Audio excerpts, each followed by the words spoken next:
Hello नमस्कार दोस्तों, फिर से स्वागत है आपका हमारे इस वीडियो में। उम्मीद है आप सभी अच्छे होंगे। कक्षा 12th में चैप्टर नंबर 10 वेक्टर अपने चल रहा था और वेक्टर में ए क्रॉस बी जो आपके दो सदिशों का सदिश गुणनफल होता है टॉपिक चल रहा था अपने, और उसमें लगभग अपने 10.4 के 1 से 7 तक क्वेश्चन लास्ट वीडियो में कंप्लीट कर दिए थे। आगे क्वेश्चनों पर अपन चर्चा करेंगे। और ए क्रॉस बी का जो टॉपिक होता है आपके, जिसको दो सदिशों का सदिश गुणनफल कहते हैं, उसके बारे में थोड़ी बेसिक डिटेल देख लेते हैं। ए क्रॉस बी जो होता है ना, उसका मतलब ये होता है कि अगर आप कोई भी दो सदिशों को आपस में क्रॉस करवाते हो तो जो परिणाम मिलता है, आपको जो रिजल्ट मिलता है, वो हमेशा एक सदिश राशि प्राप्त होती है।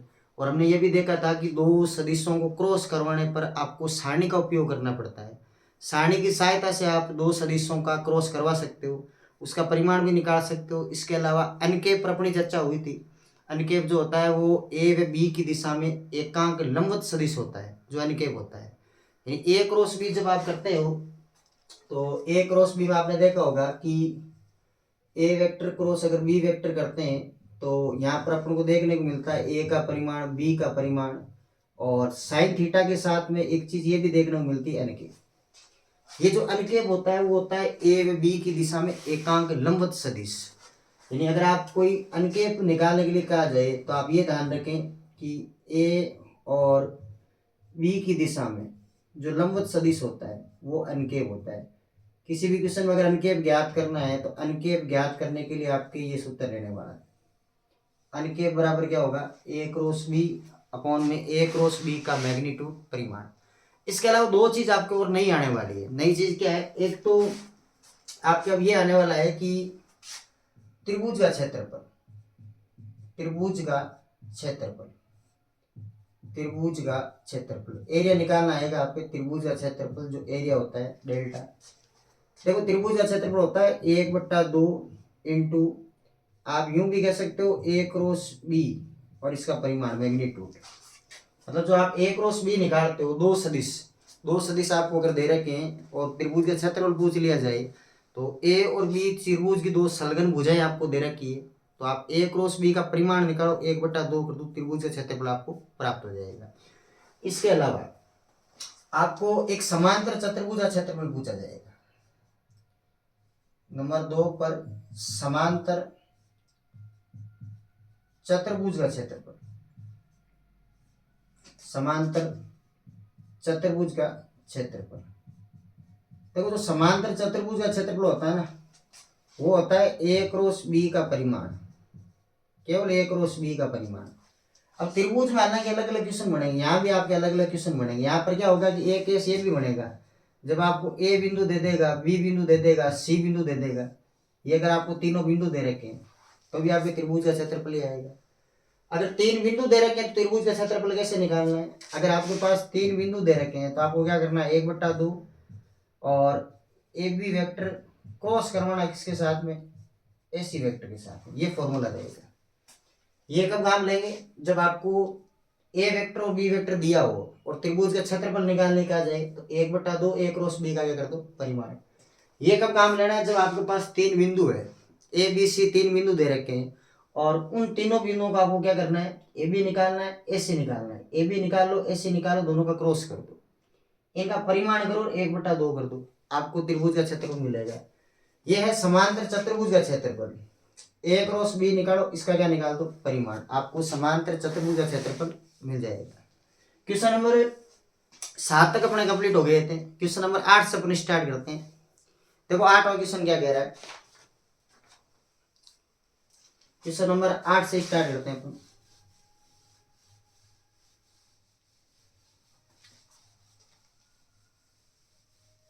आठवां क्वेश्चन देखो क्या है। 8वां क्वेश्चन कह रहा है, यदि ए सदिश आपके पास 0 है और बी सदिश आपके पास 0 है और ए क्रॉस बी 0 होता है, क्या विलोम सत्य है? अपने उदाहरण सहित अपने उत्तर की पुष्टि कीजिए।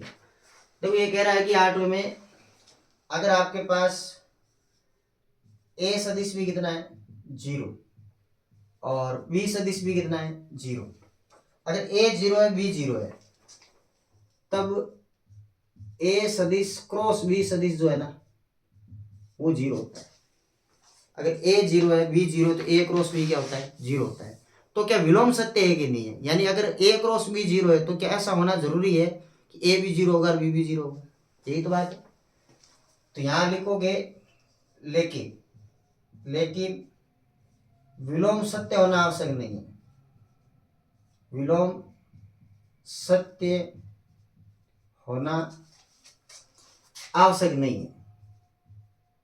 विलोम सत्य होना आवश्यक नहीं है। कारण क्या है इसका? विलोम सत्य होना आवश्यक नहीं है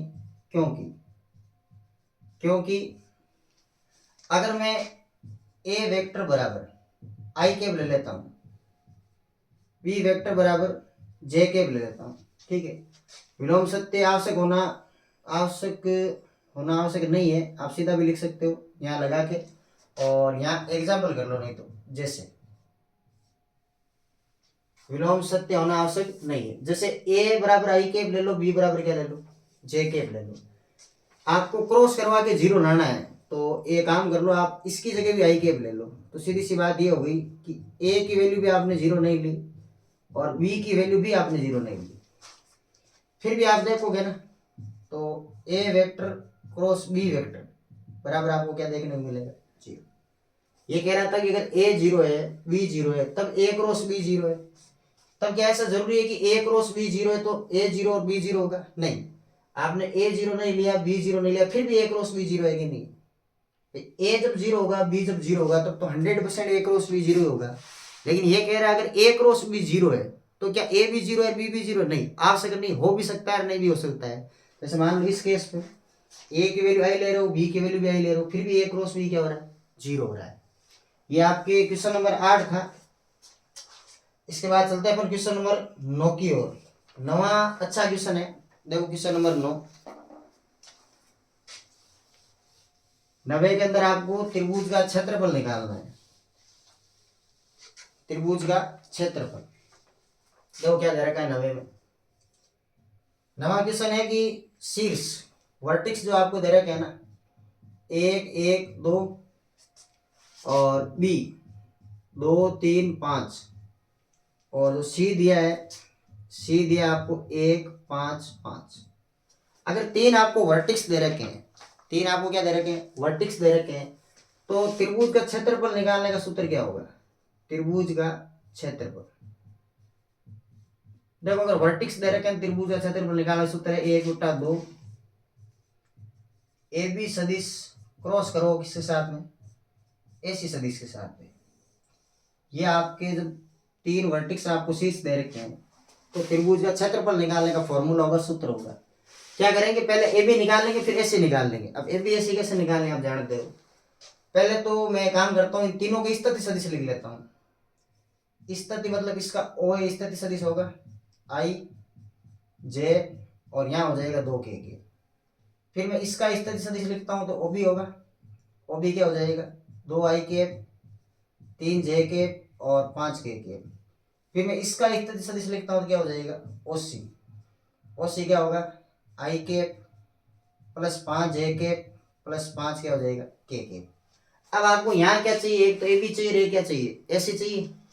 तो अगर आपको ए बी और एसी चाहिए ना, तो मैं सबसे पहले यहाँ एक काम करता हूँ, ए बी निकाल लेता हूँ। ए बी कैसे निकालते हैं? अंतिम बिंदु के स्थिति सदिश में से प्रारंभिक बिंदु की स्थिति सदिश क्या करते हैं? माइनस करते हैं, घटाते हैं। तो यहाँ पर यही काम करेंगे अपन। अंतिम बिंदु मतलब ओ बी, माइनस करो प्रारंभिक बिंदु मतलब क्या कर दो? ओ ए कर दो। तो यहाँ आप देख लो ए बी सदिश है, इसमें से minus O B minus O ए करना है। ओ बी कितनी है? 3 आई 3 जे प्लस 5 के। माइनस करना ओ ए को, तो इसको माइनस करो, माइनस का चिन्ह यहाँ भी माइनस का चिन्ह लगेगा और यहाँ भी क्या लगेगा? माइनस का चिन्ह लगेगा। अब कम कर लो इनको। ए बी सदिश है बराबर में 2 में से ए कम कर लो, आई के बजाएगा। 3 जे में से 1 जे कम करो, 2 जे आएगा। 5 के में से 2 को कम करो और यहाँ क्या जाएगा? 3 के। ये आपको क्या मिल गई? ए बी सदिश। एक और चाहिए आपको, क्या चाहिए? एसी। अच्छा, एसी सदिश कैसे प्राप्त करेंगे? एसी प्राप्त करेंगे ओ सी में से क्या माइनस कर लेंगे? ओ ए सदिश को। अब आप ये देखो ओ सी सदिश कितनी है? ओ सी है अपने पास में आई के प्लस 5 जे के प्लस 5 के। माइनस करो ओ ए को, और ये मतलब तीनों ही किसके हो जाएंगे, माइनस के। तो माइनस का आई, माइनस का जे, और माइनस का क्या हो जाएगा, 2 के। तो यहाँ से आप देख लो एसी क्या बनेगी, आई में से आई गया 0 आएगा, 5 जे में से जे गया 4 जे केब आएगा, 5 के में से 2 के कम कर दो, क्या हो जाएंगे, 3 के हो जाएंगे। ठीक है, अब आपको चाहिए ए बी क्रॉस एसी की, एसी का परिमाण। पहले क्रॉस करो, तो क्रॉस किससे होगा, क्रॉस आप जानते हो सारणी की सहायता से होगा, डिटरमिनेंट से होगा। तो ए बी क्रॉस एसी कर लो, सारणी बनाओ, ऊपर आई केप लिख लो, जे केप लिख लो, और यहाँ क्या लिख लो, के केप। इस टाइप की सारणी बना लो, डिटरमिनेंट बना लो। पहले ए बी के लिखना है, तो ए बी कौन से, ये वाली है, 1 2 3। तो यहाँ तो लिख दो 1, यहाँ लिख दो 2, और यहाँ 3। फिर ऐसे के चाहिए 0 4 3, तो ये हो जाएगा 0, ये हो जाएगा 4, ये हो जाएगा 3। अब यहाँ आप देखो ए बी सदिश क्रॉस एसी सदिश है, तो इसको कैसे सॉल्व करोगे, ऊपर तो आई कैप है ही, जिसको लेते हो उसकी पंक्ति छोड़ दो और स्तंभ छोड़ दो, ये स्तंभ पंक्ति छोड़ दो। अब इनको तिरछा गुणा करवा लो, क्रॉस मल्टीप्लाई करवा लो, 3 गुणा 2 करो 6, 4 3 क्या हो जाएगा 12, माइनस का कर लो जे कैप, ये जे कैप। अब जे कैप में भी वही काम करना है अपन को, क्या करना है कि इस स्तंभ छोड़ दो, ये पंक्ति छोड़ दो, 3 गुणा ये कर लो 3, 0 गुणा 3 कर लो 0, प्लस का हो जाएगा के कैप, ये के कैप।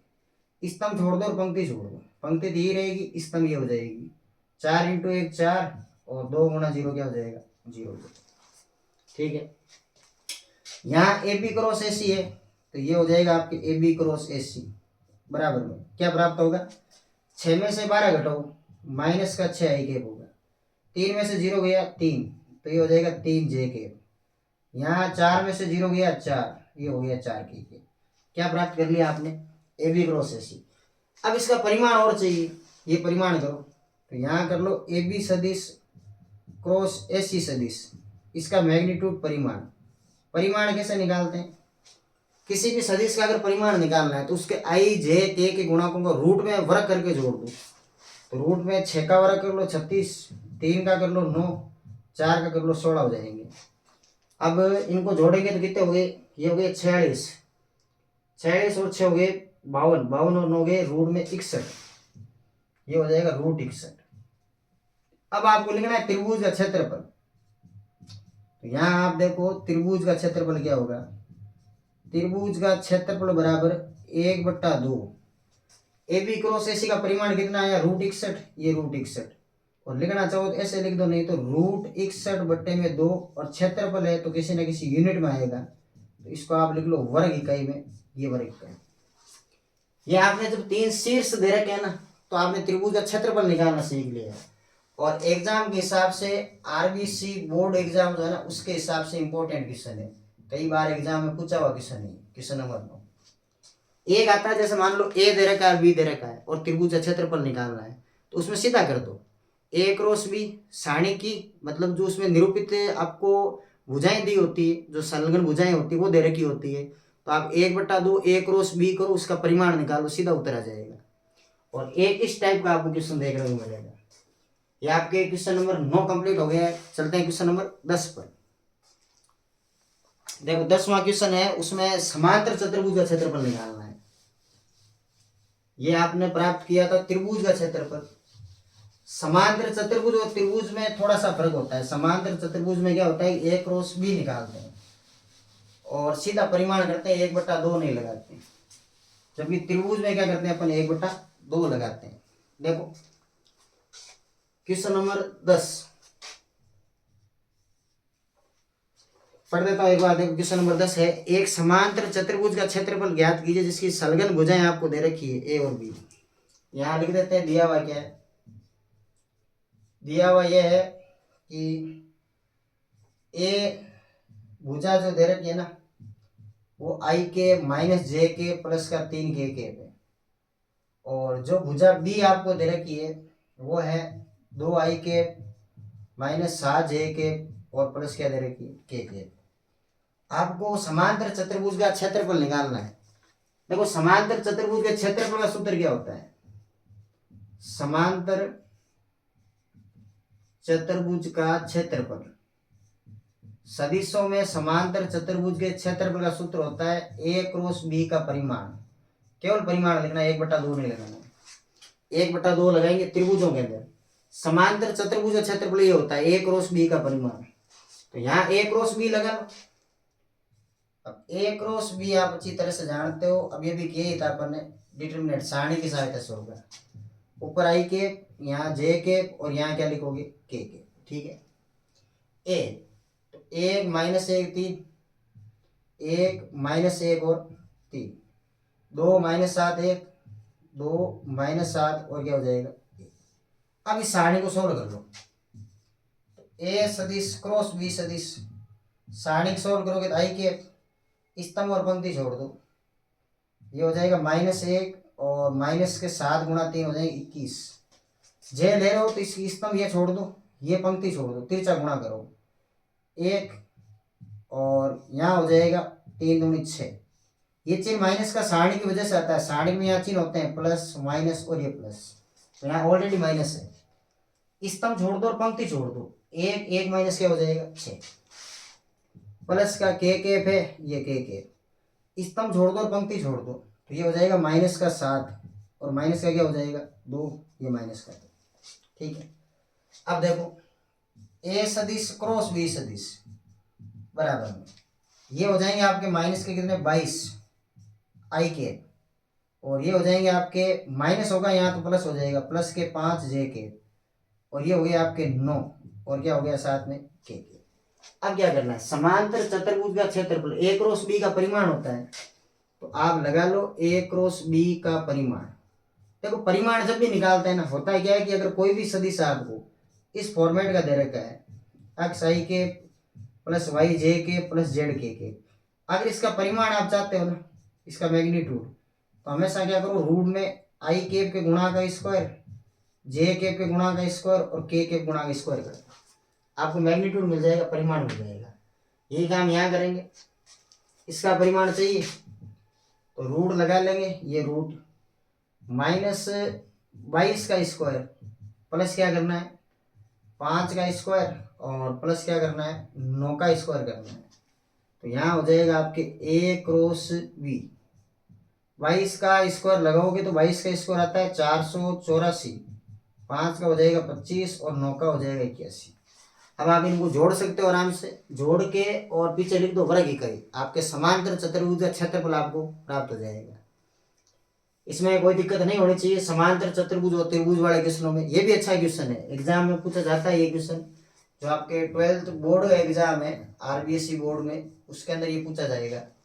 एक तो त्रिभुज का क्वेश्चन, और त्रिभुज के भी 2 टाइप के क्वेश्चन है, ध्यान रखना है, और एक समांतर चतुर्भुज का क्वेश्चन। ये आपके क्वेश्चन नंबर 10 हो गया कंप्लीट। चलते हैं क्वेश्चन नंबर 11 पर। 11वां क्वेश्चन आपके बहुविकल्पीय क्वेश्चन है, कुछ बातें इसमें दे रखी है। देखो क्वेश्चन नंबर 11 क्या कह रहा है।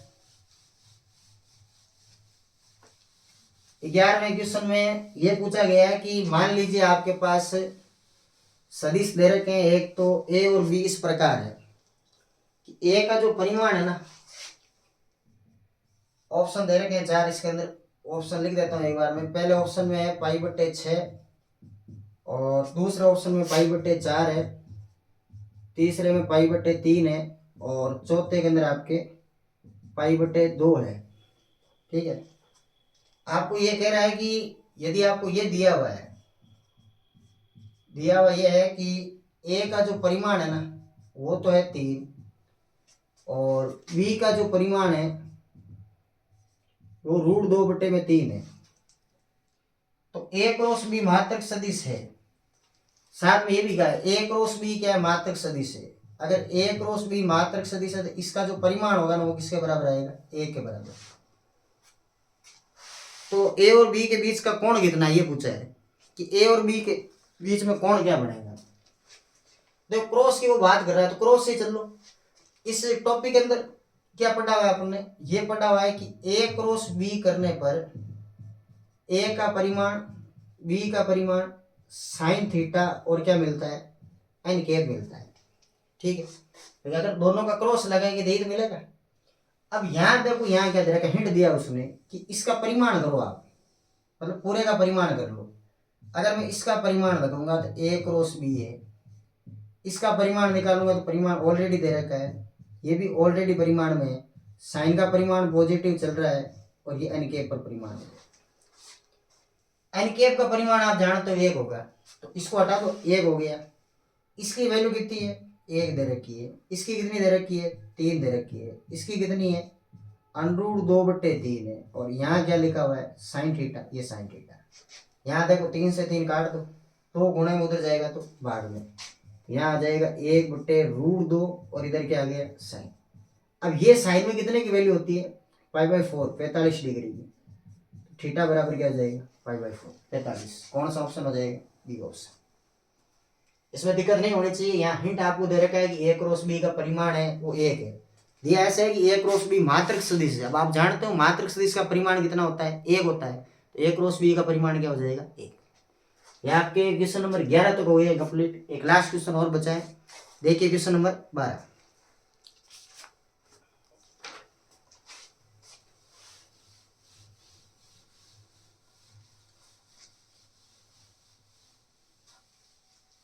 देखो 12 में क्या कहा है, 12 में एक आयत आपको दे रखा है ABCD, जिनके स्थिति सदिश आपको दे रखे हैं ना, और इसका क्षेत्रफल बताना कितना आएगा।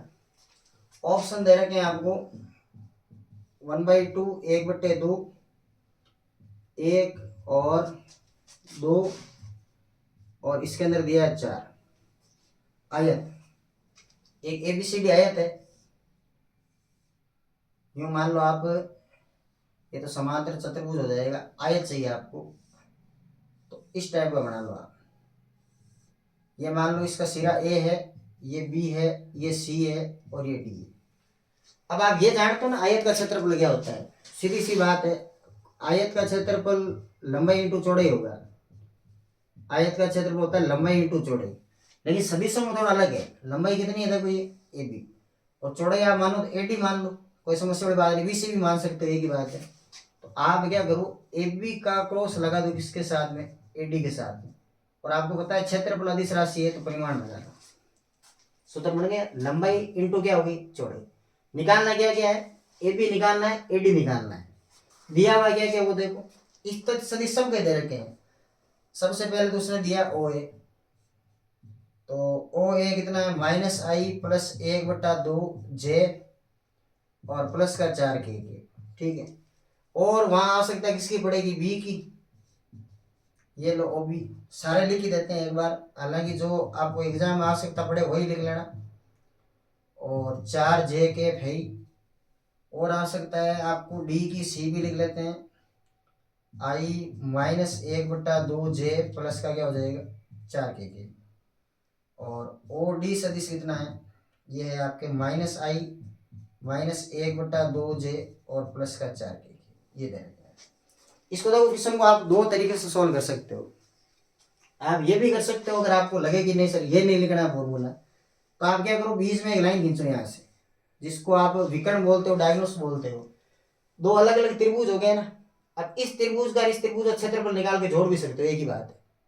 और इसकी सहायता से कर लो, एक ही बात है, ज्यादा फर्क पड़ना नहीं है। क्या चाहिए अपन को, AB। तो यहाँ देखो AB कैसे निकालेंगे, AB के लिए OB में से घटा लेंगे किसको, OA को। तो यहाँ AB है ही, OB कितनी है, ये रही ai 1/2j और प्लस का 4k। माइनस करो OA को, यहाँ माइनस लगाओगे तो ये क्या हो जाएगा, प्लस। ये तो हो गया प्लस, ये किसका होगा, ये होगा माइनस का, और ये भी किसका होगा, माइनस का, ये माइनस का हो गया। तो यहाँ देख लो आप, AB सदिश क्या बनेगा, AB सदिश बराबर i में से आधा, सॉरी i + i कितने हो जाएंगे, 2i, आधा j आधा j कट कुटा के क्या हो गया, 0j, और 4k में से 4k जाएगा तो 0k, ये 0k। अब ऐसे AD निकाल लो। AD कैसे निकालते हैं, अंतिम बिंदु के स्थिति सदिश में से प्रारंभिक बिंदु की स्थिति सदिश क्या करते हैं, माइनस करते हैं, घटाते हैं। तो AD का मतलब है OD में से क्या कर लो, OA माइनस कर लो। तो यहाँ बताओ आप AD क्या आएगी, OD कितनी है, -i -1/2j प्लस का 4k। माइनस करना OA को, इसको माइनस कर लो, माइनस माइनस हो जाएगा प्लस, माइनस 1/2j और माइनस का क्या हो जाएगा 4k। ये दोनों माइनस के हो जाएंगे। अब जोड़ लो इनको।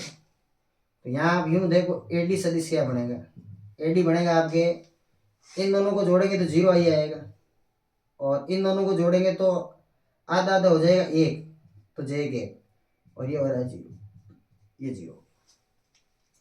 अब इसका परिमाण चाहिए तो पहले क्रॉस लगा लो। अब क्रॉस भी बहुत आसान बनने वाला है इसमें। यहाँ देखो ए बी का क्रॉस लगाऊंगा मैं एडी के साथ में, तो यहाँ डिटरमिनेंट चाहिए सारणी चाहिए, ऊपर आई जे और क्या हो जाएगा के हो जाएगा। क्रॉस में एक बात और ध्यान रखना, जब क्रॉस लगाते हैं तो डिटरमिनेंट बढ़ती है सारणी। सारणी में जितने ज्यादा जीरो होते हैं ना उतनी जल्दी सोल्व होगी। जैसे देखो इसमें 2 0 यहाँ पड़े, 2 यहाँ, आराम से सोल्व हो जाएगी। पहले ए बी को लिखना है तो यहाँ 2 लिख लो, यहाँ 0 लिख लो, यहाँ 0, यहाँ कितना है 0, यहाँ -1 और यहाँ क्या हो जाएगा वापस 0। अब इसको सोल्व करने में कोई दिक्कत आनी नहीं है। ए बी सदिश क्रॉस ए डी सदिश बराबर में क्या बनेगा, देखो आई को ले लो, स्तंभ पंक्ति छोड़ दो, 0 -0, ये 0 -0, माइनस का जे कैप ले लो, स्तंभ पंक्ति छोड़ दो, 0 माइनस क्या हो जाएगा 0 और प्लस का क्या ले लो के, स्तंभ छोड़ दो पंक्ति छोड़ दो, -2 माइनस क्या हो जाएगा 0। अब आप देखो आपका जो A B cross A D बना है ना वो क्या बना है, A B cross A D, यहाँ से तो 0 और यहाँ से भी 0 और यहाँ से -2 के बना है। अब इसका मैग्नीट्यूड चाहिए ना, परिमाण चाहिए, तो सीधा यहाँ लिख लो आयत का क्षेत्रफल। परिमाण क्या होगा, 0 का स्क्वायर तो 0, 0 का स्क्वायर 0, 2 का स्क्वायर 4 और 4 में से बाहर क्या आ जाएगा 2, मतलब 2 वर्ग का आ जाएगा आयत का क्षेत्रफल। सी ऑप्शन आएगा आपके इसमें। आप इसमें एक तरीका और यूज ले सकते हो, आप इस त्रिभुज का क्षेत्रफल निकाल लो, इस वाले त्रिभुज का, और इस वाले त्रिभुज में जोड़ दो, मतलब 1/2 एसीडी का क्षेत्रफल और 1/2 एबीसी का क्षेत्रफल। त्रिभुज का क्षेत्रफल निकालने का फॉर्मूला है अपने पास, आराम से निकाल सकते हो। ये आपके 10.4 प्रश्नावली कंप्लीट हो गई। वीडियो अच्छा लगे तो लाइक शेयर और चैनल को सब्सक्राइब जरूर करें और अपने साथ जो भी मित्र कक्षा 12 में पढ़ रहे हैं उनको जरूर बताएं। चैनल के माध्यम से आपको आगे भी वीडियो देखने को मिलेंगे। इसके बाद में जो चैप्टर अपना रहेगा, पहले विविध प्रश्नावली कंप्लीट करेंगे और इसके कुछ एग्जाम्पल्स कंप्लीट करेंगे। उसके बाद में समाकलन और अवकलन पर रहेगी, जो आपकी कलन गणित है उस पर आधारित आपको वीडियो देखने को मिलेंगे। धन्यवाद।